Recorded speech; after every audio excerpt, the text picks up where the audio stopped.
पहले नवादा में भी हाल में एक कार्यक्रम हुआ था। तो ये कहना कि कोई सीट कमज़ोर है इसलिए आ रहे हैं या वहाँ जा रहे हैं, ये बिल्कुल ही गलत है। अमित शाह जी का और माननीय राष्ट्रीय अध्यक्ष जेपी नड्डा जी का पूरे देश में लोकसभा प्रवास योजना के तहत कार्यक्रम चल रहा है। नमस्कार, आप देख रहे हैं सिटी पोस्ट लाइव और मैं हूं आपके साथ हर्षिता प्रताप सिंह। बीजेपी के राष्ट्रीय मंत्री ऋतुराज सिन्हा ने जेडीयू एमएलसी राधाचरण सेठ की गिरफ्तारी और अमित शाह के बिहार दौरे पर अपनी प्रतिक्रिया दी है। उनका कहना है कि जेडीयू एमएलसी की गिरफ्तारी तो बस शुरुआत है। जो लोग भी जनता का पैसा इस तरीके से लूट रहे हैं उन पर ईडी का शिकंजा तो कसेगा ही। साथ ही उन्होंने अमित शाह के बिहार दौरे पर भी अपनी प्रतिक्रिया दी।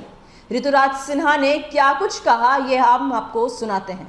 रहे हैं किस तरह देखते हैं इस दौरा को? मिथिलांचल में खास करके आप लोग टारगेट किए हैं और यह भी कहा जा रहा है कि बीजेपी का वो कमजोर सीट है।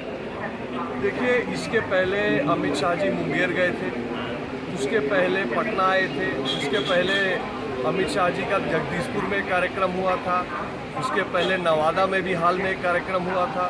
तो ये कहना कि कोई सीट कमज़ोर है इसलिए आ रहे हैं या वहाँ जा रहे हैं, ये बिल्कुल ही गलत है।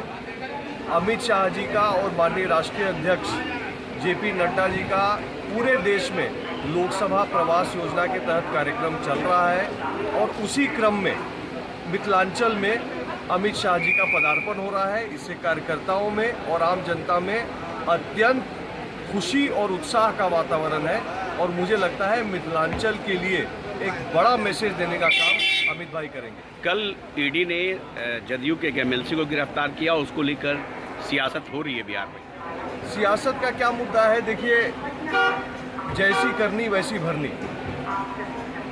बिहार की आम जनता, आपको या हमारे बगल में खड़े किसी भाई को तो ईडी नहीं आ रही है, सीबीआई नहीं आ रही है। जिन लोगों के पीछे ईडी और सीबीआई लगी है उनको चिंता ये करनी चाहिए कि उन्होंने पहले के समय में गरीब जनता का क्या पैसा लूटने का काम किया है जिसको लेकर आज उनको जवाब देना पड़ रहा है। तो जिसने चोरी की नहीं है उसको चिंता नहीं करनी है और जिसने चोरी की है उसको हिसाब तो देना ही पड़ेगा। पर अमित शाह बिहार आ रहे हैं, जो महागठबंधन के लोग हैं वो कर रहे हैं कि जितनी बार बिहार आएंगे उतना बीजेपी कमजोर हो। इससे क्या बेतुका बात हो सकता है? मैं इस पे क्या टिप्पणी करूं? मैं तो ये बोलता हूं कि अमित शाह जी के बिहार आने से महागठबंधन में दहशत फैल जाती है। तो इसी प्रकार का उल जलूल बयान देने का काम कर सर, पर 40 सीट जीतने का दावा कर रहे हैं, बोल रहे हैं कि हम लोग इंडिया अलायंस बनाए हैं, 40 सीट में से 40 सीट हम लोग जीते। देखिए, इंडिया अलायंस जो कर ले, भारत और भारतवासी मोदी जी के साथ। तो क्या लगता है जिस तरीके से सीट शेयरिंग को लेकर बात हो रहा है, इंडिया गठबंधन में अपने दल के लोग हैं जो सभी अपने अपने मांगों को रख रहे हैं? बिल्कुल सही बात है। वो भाजपा से क्या लड़ेंगे? मुझे तो लगता है इंडिया गठबंधन के घटक दल पहले आपस में लड़ जाएंगे। अभी आपने बीजेपी के राष्ट्रीय मंत्री ऋतुराज सिन्हा को सुना। उनका कहना है कि जेडीयू एमएलसी हो या फिर कोई और, जो लोग भी जनता का पैसा लूटेंगे उन पर ईडी का शिकंजा कसेगा।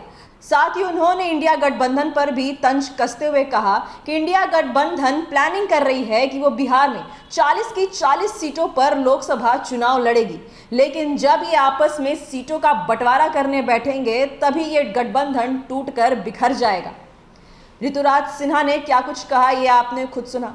फिलहाल इस खबर में इतना ही। आप आगे की खबरों के लिए देखते रहिए सिटी पोस्ट लाइव।